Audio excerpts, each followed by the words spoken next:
Social media ஃபுல்லாமே இந்த Vijay TV பிரபலம் இவங்க தான் வந்து வைரல் ஆகிட்டு இருக்காங்க. இவங்களோட பேரை நான் சொல்ல விரும்பல.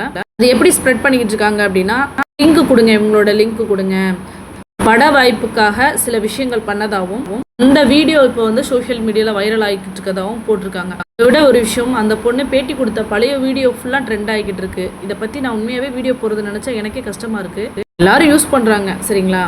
ஸ்ப்ரெட் பண்ணாதீங்கன்னு சொல்லியே நிறைய பேர் பார்த்தீங்கன்னா ஃபோட்டோவோடு போட்டு இப்படி ஸ்ப்ரெட் பண்ணிக்கிட்டே இருக்கீங்க. நீ ஏமா பேசுகிற அப்படின்னு கேட்கலாம். நான் வந்து ஃபோட்டோ போட கிடையாது, தயவு செய்து இந்த மாதிரி பண்ணாதீங்க. அவங்க பர்சனல், அது பர்சனல்னு சொல்கிறத விட அந்த சுச்சுவேஷனில் அந்த பொண்ணுக்கு என்ன நடந்ததுங்கிறது தெரியும். அது உண்மையாக பொய்யான்னு கூட என்ன தெரியலை. இன்னும் சைபர் கிரைம் வந்து எடுத்துக்கிட்டு இருக்காங்க. சிலர் வந்து அந்த பொண்ணை வந்து அசிங்கப்படுத்துறதுக்காக வந்து ஏஐ ஆப் மூலமாக இந்த மாதிரி பண்ணதாகவும் சொல்லப்படுது. உண்மை எதுன்னு தெரியாமல் வதந்திகளை பரப்பாதீங்க. அவங்களோட வாழ்க்கையை வந்து இது ஸ்பாயில் பண்ணும். அந்த பொண்ணுக்கு இன்னும் கல்யாணம் கூட ஆகலை. பட வாய்ப்புக்காக இப்படிலாம் பண்ணுறாங்களா அப்படின்னு கேட்குறாங்க. அது வந்து அவங்களோட கனவாகவும் லட்சியமாகவும் இருக்கலாம். விடுங்க.